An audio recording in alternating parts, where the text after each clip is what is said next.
Hello दोस्तों, कैसे हैं आप सब। आज की हमारी कहानी है बहू की समझदारी। पैसे पेड़ पर नहीं उगते माँ जी। अर्जुन दिन रात मेहनत करते हैं, तब जाकर पैसा कमा कर लाते हैं। आपको तो सुबह उठते ही भूख लगने लगती है और फिर खा पी कर आराम से सो जाती हो। जो कुछ है हमारी मेहनत का है, कुछ छोड़कर नहीं गए हैं पापा हमारे लिए। ना ही आपकी कोई पेंशन वेंशन आती है। हमें ही पता है हम कैसे कैसे घर का गुजारा चलाते हैं। कामनी जी से उनकी बहू पायल ने कहा, जो बहुत देर से अपनी बहू से अपने लिए दलिया बनाने को कह रही थी। आज उन्हें बीपी हाई की वजह से चक्कर आ रहे थे और उन्हें दवाई भी लेनी थी। अपनी भाभी के ऐसे शब्द सुनकर मायके में रहने आई उनकी बेटी रितु का खून खौल उठा, जो अभी अभी बाथरूम से नहाकर ही निकली थी। जबान संभाल कर बात कीजिए भाभी, माँ से। वह आपकी सास है, ये क्या तरीका है माँ से बात करने का। और भैया, आप क्यों कुछ नहीं कहते भाभी को। सुबह से बैठी है माँ नाश्ते के इंतजार में, 11 बज गए हैं, अभी तक उन्होंने नाश्ता नहीं मिला है। उन्हें दवाई भी लेनी है। मैं तो खुद माँ के लिए दलिया बना रही थी, लेकिन भाभी ने यह कहकर मना कर दिया कि थोड़ा सा ही दूध है, बच्चे दूध पीकर स्कूल जाएंगे, अभी दूध वाला नहीं आया है, इसलिए थोड़ी देर में बना दूंगी। माँ ने अपना दलिया मांगा तो उन्हें यह कहकर झिड़क दिया, अभी घर में बहुत काम है, अभी थोड़ा सा सांस लेने दो, बना तो रही हूँ। और जब मैं उनके लिए दलिया बनाने लगी तो मुझे भी यही कह दिया कि तुम बैठो, मैं बनाती हूँ। पापा के ना रहने से माँ के साथ कितना उपेक्षित व्यवहार करने लगी हैं भाभी। आवाज लगाती हैं तो जानबूझकर नजरअंदाज करती हैं, और आप भी भाभी से कुछ नहीं कहते हो। पापा सरकारी नौकरी में नहीं थे, माना उनकी पेंशन नहीं आती, पर मत भूलो यह घर अभी भी उन्हीं का है। इससे पहले अर्जुन कुछ बोलता, पायल ने रितु से कहा, मुझे कुछ कहने से पहले आप अपने मुंह पर हाथ क्यों नहीं फेरती दीदी। आपकी सास भी तो किसी की माँ है। आप भी तो जीजा जी से रूठ कर आए दिन मायके में आ जाती हैं, इसीलिए बैठी रहती हैं, जिससे आपके पति अपनी अकेली बूढ़ी माँ से अलग होकर रहने लगे।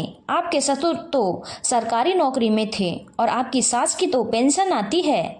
आप क्यों बुढ़ापे में उनके बेटे को उनसे अलग करना चाहती हो, और वह बेचारे तो समझा समझा कर आपको हार गए। आज अपनी माँ के साथ मुझे ऊंची आवाज में बात करते देखकर क्यों आपको कलेजा छलनी हो गया। आप तो यह सब रोज ही करती हो अपनी सास के साथ। तुम्हारी भाभी कुछ गलत तो नहीं कह रही है रितु। कल जीजा जी मुझसे मिलने ऑफिस आए थे और उन्होंने मुझे तुम्हारी सारी बातें बताई थी कि तुम उनकी माँ के साथ कितना उपेक्षित व्यवहार करती हो और एक ही घर में अपनी अलग रसोई करने को कह रही हो। हमें तो तुमने केवल यही बताया था कि तुम्हारी सास का व्यवहार तुम्हारे साथ अच्छा नहीं है, इसीलिए तुम्हारा रोना देखकर मैं बिना कुछ सोचे समझे तुम्हें तुम्हारे ससुराल से लिवा लाया। शायद मैं भूल गया था, कमियां ससुराल वालों पर नहीं उनकी बहू में भी हो सकती हैं। अपनी बेटी की गलती कहाँ किसी को नजर आती है।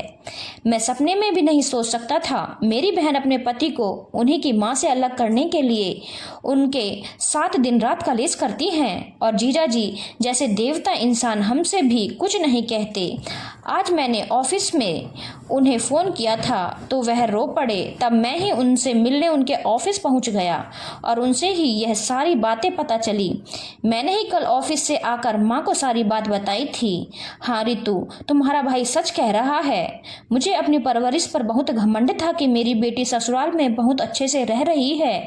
मुझे नहीं पता था तुम वहाँ क्या गुल खिला रही हो, इसलिए हमें तुम्हें सबक सिखाने के लिए ऐसा नाटक करना पड़ा। तुम्हारी भाभी आज तुम्हें ऊंची आवाज में बात करती हुई अच्छी नहीं लग रही। तुम्हारी पापा के ना रहने के बाद तो यह मेरी हर छोटी बड़ी बातों का ध्यान रखने लगी है। अरे मेरे बेटे से ज्यादा ध्यान तो मेरी बहू रखती है मेरा। उनकी बातें सुनकर रितु बहुत शर्मिंदा हो गई।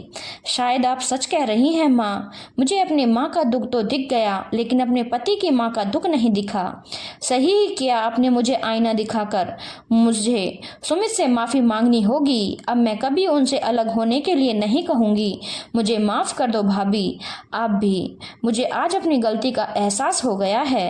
रितु के घर वाले खुश थे कि उनकी बेटी अब कोई ऐसा काम नहीं करेगी जिससे उसके पति को दुख पहुंचे, और सच में वह अपने भाई के साथ उसी दिन अपने ससुराल पहुंच गई और अपने पति और सास से क्षमा मांगी।